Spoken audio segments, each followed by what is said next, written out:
SK media news, बदलती सोच के साथ।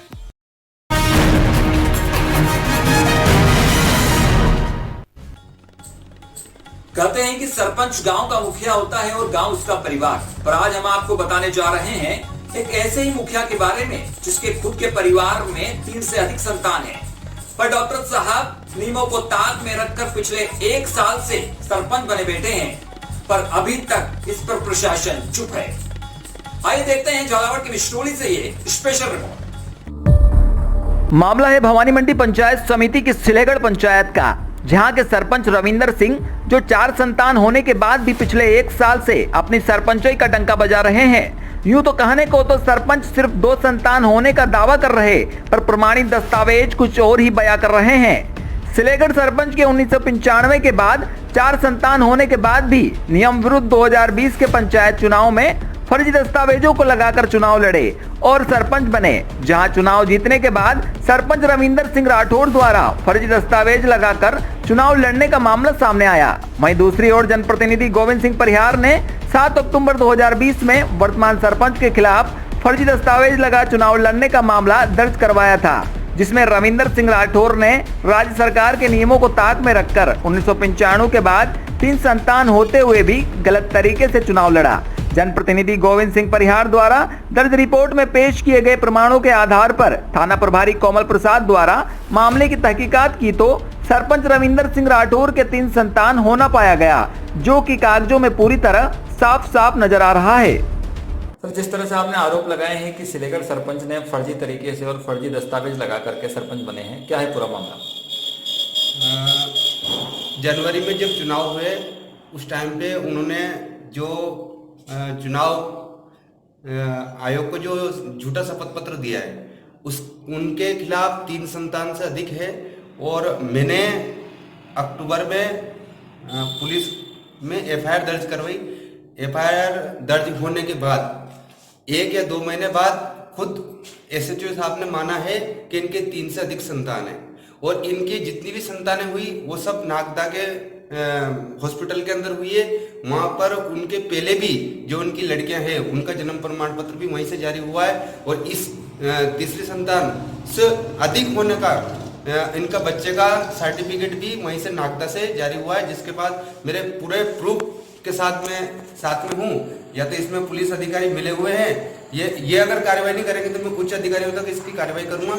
इससे पहले एक उदाहरण अभी अपने पास 6 महीने 7 महीने पहले जनवरी से पहले आवर के सरपंच को शून्य घोषित किया गया है। तो या तो ये सरपंच इसकी सांठगांठ हुई अधिकारियों के साथ, या फिर भाई अधिकारी चाहते ही नहीं कि ये हटे। तो इसके पास मेरे पास पूरे पुख्ता प्रूफ है।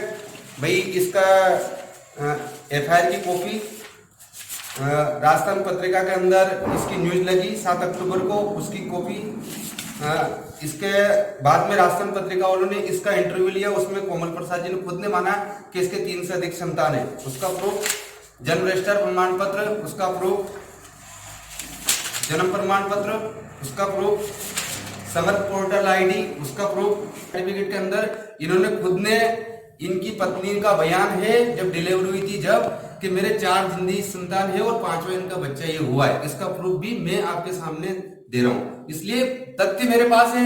या तो पुलिस के बड़े अधिकारी का इसके ऊपर हाथ है सरपंच के ऊपर, इसलिए इसको गिरफ्तार नहीं करे, बल्कि 420, 467, 471 में तो इनको हैंड टू हैंड गिरफ्तार करके इसको सस्पेंड करना चाहिए।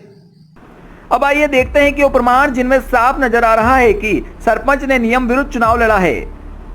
सरपंचाई न चली जाए इसके डर के चलते सरपंच ने अपनी पत्नी की डिलीवरी मध्य प्रदेश के नागदा के सरकारी हॉस्पिटल में करवाई, जो कि जन्म पंजीयन रजिस्टर नगरपालिका नागदा में कुल 4 जीवित बच्चों की संख्या नामजद दर्ज है, जिनके पिता का नाम रविंदर सिंह और माता उषा साफ साफ दिखाई पड़ रहा है। वहीं समग्र पोर्टल से मिली जानकारी के अनुसार समग्र ID में 2020 में कुल 3 बच्चों का होना पाया गया, जिसमें पहली संतान निहारिका नव्या राठौर व तीसरी कृष्ण सिंह राठौर है। क्या कहाँ से क्या संज्ञान से क्या प्राप्त हुआ आपको, कहाँ से क्या हुआ? ग्राम पंचायत सिलेगढ़ सरपंच के खिलाफ जो परिवाद है जिस पर प्रकरण दर्ज है उसमें हमने 2 संतानों से अधिक के लिए रिकॉर्ड प्राप्त किया है। नागदा से एक बच्चे का 28/8/2013 का उसकी पत्नी की डिलीवरी हुई, जो उसने अपने पीयर पक्ष से नाम दर्ज कराया, और इससे पहले भी उसके पीयर पक्ष से एक डिलीवरी उसी नागदा और हॉस्पिटल से हुई है, जिसका दोनों का ही मैंने रिकॉर्ड प्राप्त किया है। जो अब उसके खिलाफ वर्तमान जो सरपंच है उसके खिलाफ कार्रवाई की जाएगी। उसके अलावा कलेक्टर ऑफिस से कोई चुनाव आदि कोई फर्जी दस्तावेज बनाया उसने? नहीं, फर्जी दस्तावेज इस तरह से नहीं बनाए कि उसको प्रूव करके पेश किया जाए। स्वयं ने झूठ बोलकर अपने 3 औलाद होते हुए 2 औलाद का एक शपथ पत्र पेश किया है, जो एक 420 की परिधि में आता है। इसके अलावा कोई स्टूडेंट कोई विद्यालय से या कहीं से उसके बच्चों के सर्टिफिकेट या कुछ? बच्चों के विद्यालय से सर्टिफिकेट पूर्व में प्राप्त किए हुए हैं, जो हमारे पास हैं। तीनों संतान आ गए? तीन बच्चों के प्रमाण पत्र हैं, जो सीतामऊ स्कूल में भी अध्ययनरत रहे हैं, उस बारे में भी रिकॉर्ड प्राप्त किया हुआ है। हॉस्पिटल से दोनों के हुए? हाँ, हॉस्पिटल से दोनों के हुए हैं, और उसने शपथ पत्र में 2 अलग अलग नाम दे रखे हैं। तीसरे बच्चे का शपथ पत्र जो जिसकी डिलीवरी हुई उसका शपथ पत्र दिया नहीं है, उसको छुपाया है।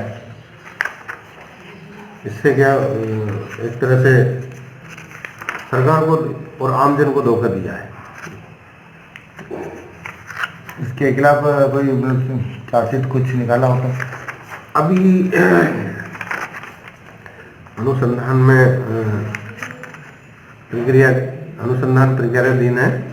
अनुसंधान से जैसी भी स्थिति होगी कार्रवाई अमल में लाई जाएगी। 6 महीने के बाद भी स्थानीय व सर्किल पुलिस आखिर अभी तक क्यों कार्रवाई नहीं कर पा रही? सरासर अंधेरी नगरी चौपट राजा का राजपाट चल रहा है। सरपंच की दादागिरी के चलते फर्जी तरीके से सरपंची कर रहे और सरेआम सरकार की आंखों में धूल झोंकी जा रही है। अब यह देखना दिलचस्प होगा कि क्या जिले के अधिकारी फर्जी दस्तावेज लगाने वाले सरपंच के ऊपर कार्रवाई करते हैं या फिर कागजों में लीपापोती कर मामले को रफा दफा कर दिया जाएगा। मिश्रोली झालावाड़ से ब्यूरो रिपोर्ट कपिल चौहान।